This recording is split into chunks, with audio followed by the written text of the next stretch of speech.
దేవుని వాక్యము చదువుకుందాము. మత్తయి రాసిన సువార్త 7వ అధ్యాయము 11వ వచనము 14 చదువుకుందాం. ఇరుకు ద్వారములో ప్రవేశించుడి, నాశనకు పోవు ద్వారము వెడల్పును, ఆ దారి విశాలమునైనది, దాని ద్వారా ప్రవేశించువారు అనేకులు. జీవమునకు పోవు ద్వారము ఇరుకును, ఆ దారి సంకుచితమునై ఉన్నది, దాని కనుగొను వారు కొందరే. చిన్న ప్రార్థన చేసుకుందామండి. పరిశుద్ధుడు, ప్రేమగల తండ్రి, మహాగణుడు, మహిమోన్నతుడు, దేవాతి దేవుడు, నిత్యులకు తండ్రి, సమాధాన అధిపతి, నీకు స్తోత్రం తండ్రి. ప్రభువా, ఈ రాత్రి కాల సమయంలో ప్రభువా నాయన నీ పాద సన్నిధికి చేరేసిన ప్రభు, ఇప్పటి వరకు తండ్రిని విడుదల చేసిన తండ్రి ప్రభువా నాయన నీకు స్తోత్రం. స్తుతుల మీద తండ్రి ఆశీర్వైనా నమ్ముచున్నాం తండ్రి ప్రభువా. నీ నామమునకు మహిమను ఘనతను అయానికి స్తోత్రం తండ్రి. కలిగినది ప్రభు నాయనానికి స్తోత్రం. అందరూ బట్టి వందనాలు తండ్రి ప్రభువా. ఇదిగో తండ్రి ప్రభు నాయనానికి స్తోత్రం తండ్రి ప్రభువా. నీ వాక్యమును తండ్రి విడుదలకు తండ్రి అందచేయుచుండగా అయా నీ జ్ఞానం ఇచ్చి నన్ను నడిపించండి తండ్రి ప్రభు. నీ వాక్యానుసారంగా తండ్రి ప్రభువా సత్యమునే తండ్రి ప్రభు వెల్లడి అట్టుకు తండ్రి కృపద ఇచ్చని వేడుకుంటున్నాం తండ్రి. దాన్ని గ్రహించగల మనసు మాకు అనుగ్రహించండి ప్రభు. ఈ వాక్యమును భద్రం చేసుకుని దాని ప్రకారమే జీవించినట్లు తండ్రి ప్రభు. అయా నీ మరణ పర్యాంత వరకు కూడా నమ్మకమైన సాక్షులు బ్రతుకున్నట్లు మమ్మల్ని దీవించమని ఈ కార్యక్రమం అంతటి మీద ప్రభు నాయనానికి స్తోత్రం. నీ అధికారాన్ని ఒప్పుకొనొచ్చు యేసుక్రీస్తు పరిశుద్ధ నామములో అడిగి వేడుకుంటున్నాను తండ్రి, ఆమేన్. హల్లెలూయా. ఇక్కడ 2 దారులు మనం చూస్తున్నామండి. ఒకటి ఇరుకు ద్వారము, 2 విశాలమైన దారి. ఇరుకు ద్వారమున ప్రవేశించుడి అని దేవుని వాక్యము సెలవిస్తుంది. ఈ దారిన పోవారు జీవమునకు ప్రవేశించువారు, అయితే దీనిని కనుగొనవారు కొందరే.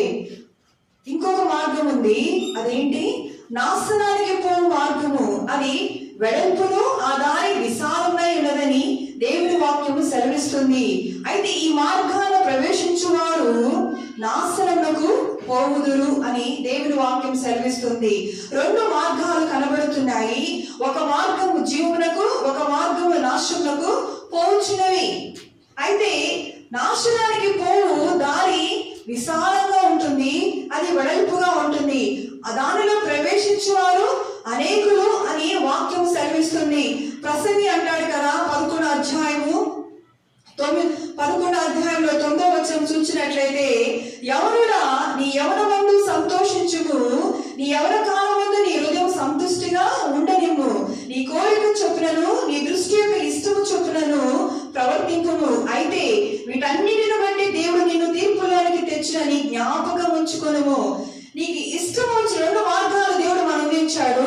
ఏ మార్గమో నువ్వే ఎంచుకోని దేవుని వాక్యం సెలవిస్తుంది. అయితే నీ ఇష్టం చొప్పున, నీ కోరిక చొప్పున ఏది నీకు ఇష్టం అది జరిగించు, కానీ ఒక దినాన అది తీర్పులోనికి నీవు తేబడతావని గుర్తుంచుకోని అని వాక్యం హెచ్చరిస్తుంది. విశాలమైన మార్గంలో ప్రవేశించేవారు అనేకులు, నిజమే. ఎందుకంటే ఆ మార్గంలో ఆజ్ఞ లేదు, కట్టుబాటు లేదు. దేవుని ఆజ్ఞల చేత కట్టబడినది ఇరుకైన మార్గము. దానిలో ప్రవేశించువారు కనుగొని వారు కూడా కొందరే అనే వాక్యం సెలవిస్తుంది. మనకు తెలుసు కదా, తప్పిపోయిన కుమారుడు తండ్రి యొద్ద ఉండడానికి ఇష్టపడలేదు. తన ఆస్తిని నాకు పంచమని ఆ తండ్రిని అడుగుతున్నాడు. ఎందుకని? తండ్రి ఇంట ఉండడానికి ఒక కట్టుబాటు, తండ్రి ఆజ్ఞల నడవలసి ఉంటుందని, తనకి ఇష్టం వచ్చినట్లుగా ప్రవర్తించడానికి లోకం వైపు, విశాలమైన మార్గాల వైపు, నాశనానికి పో మార్గం అని ఎరుగక తండ్రి నుండి దూరం అవుతాడు. ఇదిగో తండ్రి ఇచ్చిన ఆస్తంతటిని తనకి ఇష్టానుసారంగా ఖర్చు పెట్టి తను సుఖిస్తాడు. కానీ చివరికి ఒకటి తెలుసుకుంటాడు, అన్నింటినీ పోగొట్టుకున్నాక తిరిగి తండ్రి యొద్దకు చేరుతాడు. ఇందులో సంతోషించదగినది ఏంటంటే, అప్పుడన్నా వాడికి బుద్ధి వచ్చినది. అదే బుద్ధి రాకుండాంటే అక్కడే నశించిపోయేవాడు. కానీ బుద్ధి వచ్చినప్పుడు తండ్రి ఇంటికి చేరుతాడు అని వాక్యం మనం చూచాము. ఇక్కడ 2 మార్గాల్లో ఒకటి ఇరుకైన మార్గము. ఏంటా ఇరుకైన మార్గము? దేవుని ఆజ్ఞల చేత కట్టబడిన మార్గము. ఇది ఇరుగ్గానే ఉంటది, కానీ ఈ మార్గము జీవానికి నడిపించే మార్గము. మనము నిర్గమాకాండం సంఖ్యాకాండం చూసినట్లయితే అక్కడ 22వ అధ్యాయంలో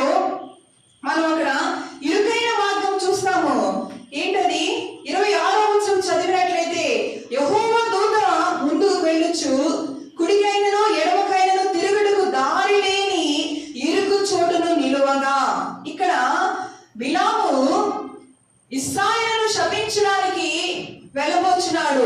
గాడిద మీద వెళుతున్నాడు. అయితే ఆ గాడిద కుడికి ఎడకి తిరగడానికి వీలని ఇరుకైన మార్గంలో వెళుచున్నది.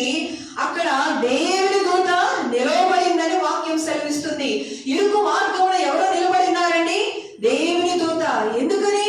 ఇదిగో పాపములకు చోటివ్వదు ఈ ఇరుకు మార్గము. దాన్ని నిలవకుండా ఎవరైతే బిలాము ఇశ్రాయేలును శపించడానికి వెళ్ళబోచుండగా దేవుని దూత అడ్డుపడుతుంది. కీడు చేయకుండా, నశించిపోకుండా ఈ ఇరుకు మార్గంలో దేవుని దూత నిలవబడి సరి చేయుచున్నది. యెషయా గ్రంథము మనం చూసినట్లయితే ఇక్కడ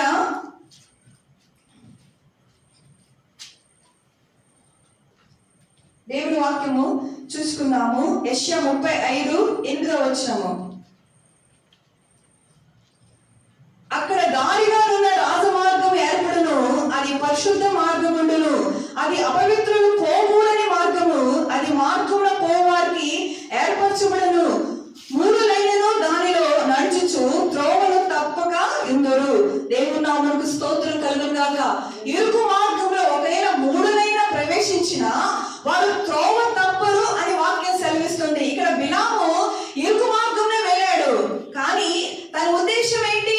ఇశ్రాయేలు శపించడానికి సిప్పోరు కుమారుడైన బిలాము, ఇదిగో నీకు గనక నీకు ఇష్టమైన నీకు ఏది కావాలని ధనాన్ని ఇస్తానంటాడు.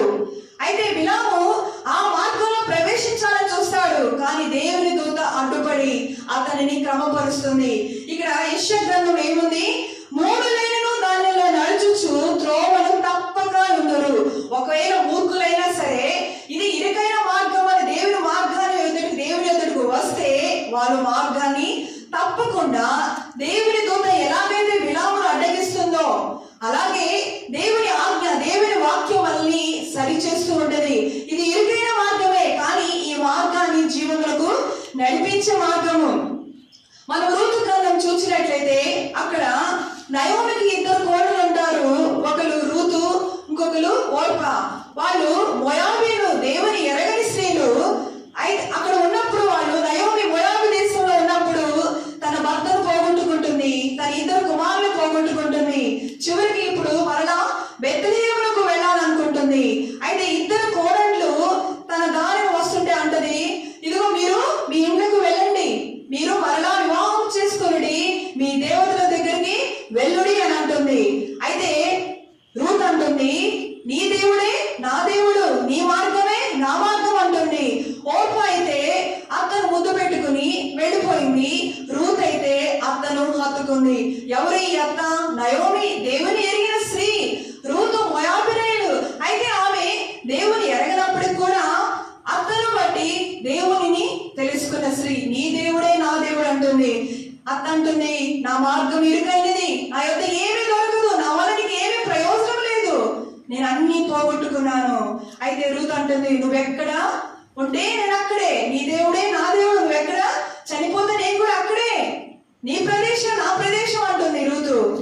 ఏది కోరుకోలేదండి.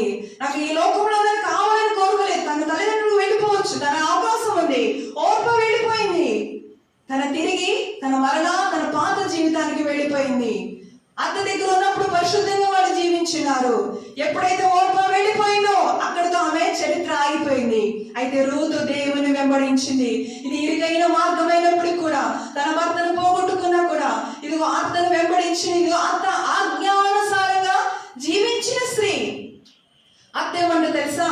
ఇదిగో బోయాజు పొలంలో ఉండు, అటు ఇటు వెళ్ళొద్దు అంటది. అదే ప్రకారంగా రూతు జీవించింది. బోయాజు పొలంలో ఉంది. ఇదిగో మునుపటి ప్రవర్తన కంటే తన ప్రవర్తన ఇంకా అధికంగా క్రీస్తు యేసునందు ఆమె నిలుపుకోగలిగినది. ఎలా? ఇది దేవుని ఆజ్ఞల మార్గమే, ఇరుకైన మార్గమే. తను పని చేసి తన తిని తృప్తి నొంది అత్తకి ఇస్తుంది, అత్తను పోషిస్తుంది. ఇదిగో అత్త చెప్పిన ప్రతి మాటను కూడా లోబడింది, ఎదురు చెప్పలేదు. ఇరుకైన మార్గమే తన యవన స్త్రీయే. తిరిగి వివాహం చేసిన అవకాశం ఉన్నా కూడా దేవునినే కావాలని కోరుకుంది. జీవానికి మార్గం కావాలని కోరుకుంది. కనుక అది ఇరుకైన మార్గమైనప్పుడు కూడా, అది కష్టమైన కూడా ఆజ్ఞానుసారంగా జీవించి క్రీస్తు యేసు వంశాలలో చేరింది. ఓర్పా అయితే ఇదిగో తిరిగి మరలా వెనుకటి జీవితానికి వెళ్ళిపోవడం చేత ఆమె జీవితం అంతటితో ముగిసినది. ఇదిగో దేవుని వాక్యం సెలవిస్తుంది, మన ముందు దేవుడు 2 దారులు ఉంచాడు. ఎంచుకోవాల్సింది జీవానికి మార్గమా, ఇదిగో నాశనానికి పోవు విశాలమైన మార్గమా? దేవుని వాక్యం ఏమని సెలవిస్తుంది? దేవుడు ఏం చెప్పాడు? నేనే మార్గమును సత్యమును జీవమును. యేసే మన మార్గము, ఆయనే మన సత్యము జీవమును. మన జీవానికి నడిపించే మార్గమే యేసు. ఆయనను వెంబడించిన వాడు మనము నిత్య జీవానికి వారసులం అవుతాము. నన్ను కనుగొనవాడు జీవమును కనుగొనని దేవుని వాక్యము సెలవిస్తుంది. బిలాము తప్పిపోయే మార్గం నుండి ఎలాగైతే దేవుడి దూత ద్వారా మరలించాడో, ఇది ఇరుకైన మార్గమైన కొన్నిసార్లు మనం తప్పిపోతాం. ఇంకా నేను చెప్పాను కదండి, తప్పిపోయిన కుమారుడు తప్పిపోయాడు, కానీ బుద్ధి వచ్చినప్పుడు మరలా తండ్రి ఇంటికి చేరినప్పుడు తండ్రి మరలా చేర్చుకును. మనం కొన్ని సందర్భాల్లో కొన్ని మన సొంత ఆలోచన చేత మన మార్గం తప్పిన వారుగా ఉంటాం. అయితే మరలా దేవుని వద్దకు వచ్చినప్పుడు మరలా ఆయన ప్రేమతో ఆయన మనల్ని చేర్చుకుని వాడే ఉన్నాడు. యెషయా గ్రంథంలో ఉంది కదా, 3 లైన్లను నడిచిన ఈ మార్గము త్రోవ తప్పని వారుగా ఉన్నారు. ఎంత మంచి మాట అంటే, నిజమే మనకి ఈ జ్ఞానం సరిపోదు, దైవ జ్ఞానం చేతనే మనం నడిపింపబడతాము. మనకి ఏ జ్ఞానం లేనప్పుడు కూడా దేవుని వద్దకు వచ్చినప్పుడు ఆయన మన మూర్ఖత్వాన్ని మరచి మళ్ళీ ఆయన జ్ఞానం చేత నడిపించి, ఇరుకు మార్గంలో ఉన్నప్పటికీ కూడా, ఈ లోకంలో ఉన్నప్పుడు మనకి ఈ మార్గం ఇరుకు మార్గమే, కానీ ఈ మార్గము జీవమునకు అనగా పరలోకమునకు వెళ్ళినాక ఆ జీవము చాలా గొప్పది. అది విశాలమైన, ముందు ఇది ఇరుకైనదే, అది తొలుకు జీవానికి నడిపి విశాల మార్గంగా అమర్చబడును. అదే విశాల మార్గంగా మొదట ఈ లోకము ఉంటది, మన కనులకు ఇది ఇంపుగా ఉంటది. లోతు చూచినప్పుడు ఇదిగో సొదొమ గొమొర్రా పట్టణం ఎలా ఉందండి? కన్నులకు ఇంపుగా రమ్యముగా అన్ని వసతులు కలిగిన దేశమే, కానీ అక్కడ ఏమీ లేదంట. కట్టుబాటు లేదు, దేవుని ఆజ్ఞల చేత వాళ్ళు కట్టుబడలేదు, వాళ్ళ ఇష్టం వచ్చినట్టు ప్రవర్తించేవారు. అందుకే అది అగ్ని గంధముల చేత కాల్చబడదు, నేటికి అది సాదృశ్యంగా నిల్చుచున్నది. అటువంటి ప్రదేశంలో లోతు ఉన్నాడు. అయితే లోతు మాత్రమే దేవుని కృపను బట్టి అతను రక్షించబడ్డాడు. ఎలా? ఆ లోకాన్ని తనలోనికి చేర్చుకోబట్టి పవిత్రంగా జీవించాడు కనుక. కానీ సొదొమ గొమొర్రా పట్టణము దేవుని విడిచి ఇష్టానుసారంగా తమకు ఇష్టం వచ్చినట్టు, ఇదిగో వాళ్ళ హృదయ ఆలోచన బట్టి తమ కోరికలు చొప్పున వారు నడిచినారు కనుక వారు నాశనానికి, కనీస ఆనవాళ్ళు లేని జీవితం వాళ్ళది. వాళ్ళు ఈ లోకంలో నశించిపోయారు. ఇదిగో నిత్యాగ్నిగుండం వారి కొరకు వేచి ఉన్నది. ఏమి ప్రయోజనం అండి? లోకాశల కొరకు వెళితే విశాల మార్గం అని నువ్వు ఎంచుకుంటే అది నాశనానికే. ఇదిగో ఇది ఇరుకు మార్గం అయినా సరే దేవుని కట్టడల చేత కట్టుబడి ఉంటే అది జీవానికి నడిపిస్తుంది. ఇదిగో ఒక చెరువైనా ఒక నదైనా ప్రతి దానికి ఒక సరిహద్దు అనేది ఉండాలి. ఇప్పుడు మన వర్షం వచ్చింది, అక్కడ ఆ వర్షానికి అది కట్టు తెంచుకుంది కాబట్టి ఆ నది ఏమవుతుంది? పట్టణాన్ని ముంచి వేస్తుంది. అదే దానికి ఒక కట్టు ఉంటే, దానికి ఒక గట్టు ఉంటే, దానికి ఒక కట్టడి ఉంటే అది దానిలోనే ప్రవహిస్తుంది, కానీ దాని బయట అది ప్రవహించదు. క్రైస్తవ జీవితానికి, క్రీస్తు ఎరిగిన బిడ్డలకి దేవుని ఆజ్ఞ చేత మన జీవితాలు కట్టుబడి ఉండాలి. ఆయన ఆజ్ఞను మీరితే పాపము చేరును. ఆదాము హవ్వ జీవితాలు మనం చూసినట్లయితే ఇదిగో దేవుడు ఇదిగో ఎక్కడ పెట్టాడండి? ఏదైనా తోట, ఎంత అందమైన తోట, అందులో అన్ని తినొచ్చు అంటున్నాడు దేవుడు, ఒకటే ఒక ఫలము తినకూడదు. అదే దేవుడు పెట్టిన కట్టుబాటు, అదే దేవుని ఆజ్ఞ. వారి ఆజ్ఞను వీడించారు కనుక పాపం వారిలో ప్రవేశించినది. అప్పటి నుంచి ఇప్పటికీ అది కొనసాగుతుంది. ఎప్పుడైతే వారు ఆ పాప దేవుని ఆజ్ఞను మీరి అది తిన్నారో అప్పుడే వారు పాపాన్ని ప్రవేశించిన వారుగా ఉన్నారు. దేవుని వాక్యం ఏం తెలుస్తుందంటే, దేవుని ఆజ్ఞను మీరితేనే పాపము, ఆజ్ఞ అతిక్రమమే పాపం అని దేవుని వాక్యము సెలవిస్తుంది. మనము అట్టి రీతిగా ఉండకుండా దేవుని ఆజ్ఞానుసారంగా మన జీవితాన్ని కట్టుకుందామండి. సంసోను తల్లి ఉందండి, ఆమె మనోహ భార్య. దేవుని దూత చెప్తుంది, ఇదిగో నీ గర్భమున ఒక బలవంతుడు సంసోను జన్మిస్తాడు. అయితే నువ్వు మత్తైనను ద్రాక్షారసమైనను అపవిత్రమైన ఏది నీ పెదవులకు తగలకూడదు అని ఆజ్ఞ ఇచ్చినప్పుడు ఆ తల్లి నిజంగా అట్టి రీతిగా జీవించింది. అపవిత్రమైన ఏది తన నోటికి తగిలించకుండా ఆ బిడ్డ జన్మించేంత వరకు దేవుని ఆజ్ఞకు కట్టుబడి జీవించింది కనుక సంసోను లాంటి బలవంతుణ్ణి కనగలిగింది. ఇశ్రాయేలును ఫిలిస్తీన్ల చేతుల నుంచి విడిపించగల ఒక వ్యక్తిని దేవుని ఆజ్ఞానుసారంగా జన్మించడానికి తను ప్రయత్నాన్ని చేసింది. ఎందుకని? అలాంటి వ్యక్తిని నువ్వు జన్మించాలంటే, మనం కూడా క్రీస్తు కొరకు ఆత్మీయంగా అనేకమైన బిడ్డలు కనాలంటే దేవుని ఆజ్ఞ చేత మనల్ని మనము కట్టుకోవాలి. ఇది ఇరుకైనదే, నిజమే. నోటికి ఇప్పుడు షుగర్ వచ్చింది అనుకోండి, తీపి పదార్థాలు తినకూడదని డాక్టర్ చెప్తారు. ఎప్పుడైతే నువ్వు తీపి పదార్థాలు తిన్నావంటే మళ్ళీ నీకు షుగర్ అనేది ఏమవుతుంది? పెరుగుతుంది. పెరిగినప్పుడు మిగతా అవయవాల మీద దెబ్బతింటది. అలా కాకుండా ఏదైతే తినకూడదో దాన్ని నువ్వు జాగ్రత్తగా నీ నోటిని కాచుకుని ఉంటే అది నీకు ఆయుష్ను పెంచుతుంది. నీకు ఏం చేస్తుంది? మిగతా అవయవాల దెబ్బ తినకుండా నువ్వు కొంతకాలం జీవించే శరీరానికి కట్టుబాటు ఉంటే మన ఆత్మీయ జీవితానికి దేవుని ఆజ్ఞనే కట్టుబాటు ఉండాలి. జీవానికి మనం వెళ్ళాలంటే దేవుని ఆజ్ఞ చేత మనం కట్టుబడి జీవించాలని దైవ గ్రంథం తెలియజేస్తుంది. ఈ జీవము నిత్య జీవానికి మరలిస్తుంది. మనం ఈ లోకంలో ఉన్నప్పుడే దేవుని ఆజ్ఞ చేత కట్టుబడి జీవించాలి. ఏంటండి దేవుని ఆజ్ఞలు? కొత్త నిబంధన ప్రకారము దేవుని ఆజ్ఞలు ఏంటండి?